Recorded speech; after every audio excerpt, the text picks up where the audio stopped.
ईशोपनिषद की कथा। ईश का वास। सदियों पुरानी बात है। एक शांत वन में एक युवा जिज्ञासु, जिसका नाम आदित्य था, एक ज्ञानी ऋषि के पास पहुंचा। आदित्य संसार के सुख दुख, कर्म और जीवन के अंतिम सत्य को समझना चाहता था। ऋषि ने उसे एक छोटी सी पर अत्यंत शक्तिशाली पुस्तक थमाई, ईशोपनिषद।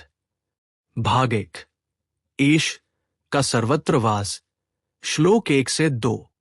आदित्य: गुरुदेव, ये पहला श्लोक कहता है, ईशावास्यमिद सर्वम यत्किंच जगत्या जगत तेन त्यक्तेन भुंजीथा मां गृधः कस्य स्विद्धनम। ये संपूर्ण जगत ईश्वर से व्याप्त है, फिर हमें त्याग कर क्यों भोगना चाहिए और किसी के धन की इच्छा क्यों नहीं करनी चाहिए। ऋषि मुस्कुराते हुए: वत्स, ये जगत उस परम शक्ति का घर है। हर वस्तु, पहाड़, नदी, मनुष्य, पशु उसी का अंश है। जब तुम यह जान लेते हो कि सब कुछ उसी का है, तो मेरा क्या रहा। त्याग का अर्थ है मालिकाना हक छोड़ना, न कि वस्तु का उपयोग छोड़ना। जैसे एक किराएदार घर का उपयोग करता है, पर जानता है कि वह उसका मालिक नहीं है। इस ज्ञान के साथ तुम निष्काम कर्म करते हुए 100 वर्ष जीने की इच्छा कर सकते हो। श्लोक 2, क्योंकि जब तुम आसक्ति रहित होकर कर्म करते हो, तब कर्म का बंधन तुम्हें छू भी नहीं सकता। भाग 2, आत्मा का स्वरूप और मार्ग। श्लोक 3 से 8।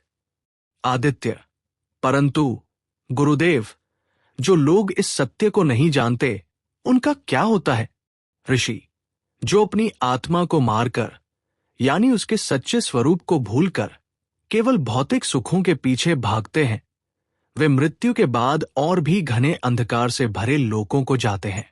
श्लोक 3, वह आत्मा, वह तत्व न हिलता है न डोलता है, फिर भी मन से भी तेज है। इंद्रियां उसे छू नहीं सकती। वह एक ही पल में दूर भी है और पास भी, सबके भीतर भी और सबके बाहर भी। श्लोक 4 से 5, जो ज्ञानी इस एकत्व को देखता है कि सब प्राणी उसी आत्मा में है और आत्मा सब प्राणियों में, वह फिर किसी से घृणा नहीं करता। श्लोक 6 से 7, ऐसा व्यक्ति उस परम तत्व को जानता है जो शुद्ध है, अपाप विद्ध है, सर्वज्ञ है, और उसने ही सबको उनके कर्म सौंपे हैं। श्लोक 8, भाग 3, विद्या और अविद्या का समन्वय। श्लोक 9 से 14। आदित्य: गुरुवर, तो क्या केवल ज्ञान ही पर्याप्त है? कर्म या उपासना का क्या महत्व है। ऋषि: यहां उपनिषद ज्ञान और कर्म उपासना के समन्वय का अद्भुत रहस्य बताते हैं।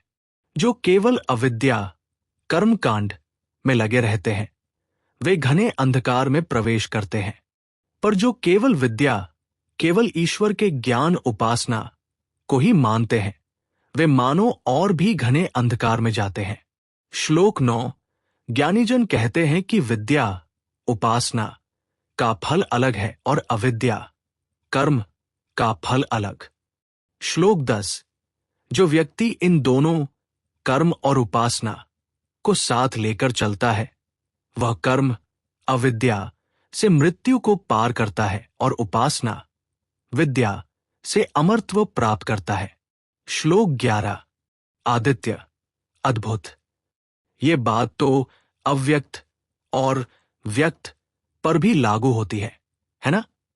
ऋषि: वत्स, जो केवल अव्यक्त प्रकृति, अनमैनिफेस्टेड की उपासना करते हैं, वे घोर अंधकार में जाते हैं, और जो केवल व्यक्त ब्रह्मा, मैनिफेस्टेड हिरण्यगर्भ की उपासना करते हैं, वे और भी गहरे अंधकार में। श्लोक 12, ठीक उसी तरह जो इन दोनों, व्यक्त और अव्यक्त, को साथ साथ पूजता है, वो व्यक्त की उपासना से मृत्यु को पार कर लेता है और अव्यक्त की उपासना से अमरता प्राप्त करता है। श्लोक 13 से 14 समग्रता ही मार्ग है। भाग 4, परम ज्योति से प्रार्थना। श्लोक 15 से 18। आदित्य: गहरे ध्यान में खोकर परम सत्य का दर्शन कैसे हो?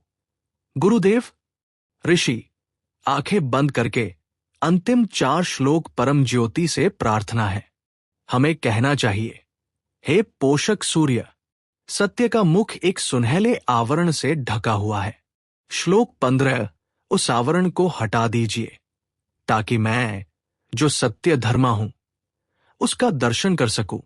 हे सूर्य, अपनी उग्र किरणों को समेट लो, अपने प्रकाश को वापस लो।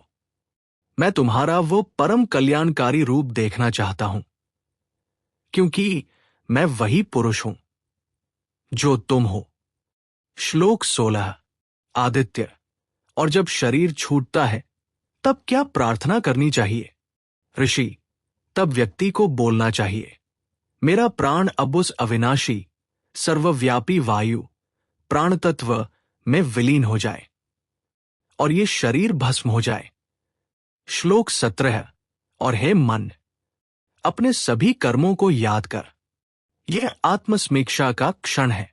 कथावाचक शांत गंभीर स्वर में और अंतिम श्लोक में साधक अग्निदेव से, जो ज्ञान और शुद्धिकरण के प्रतीक है, प्रार्थना करता है। आदित्य, अग्नि नए सुपठा राय असमान। हे अग्निदेव, आप हमें श्रेष्ठ कल्याणकारी मार्ग से परम ऐश्वर्य मोक्ष की ओर ले चलें। आप हमारे सभी कर्मों को जानते हैं। आप हमारे भीतर के सभी कुटिल पापपूर्ण आकर्षणों और पापों को नष्ट कर दें। हम आपको बार बार नमस्कार करते हैं।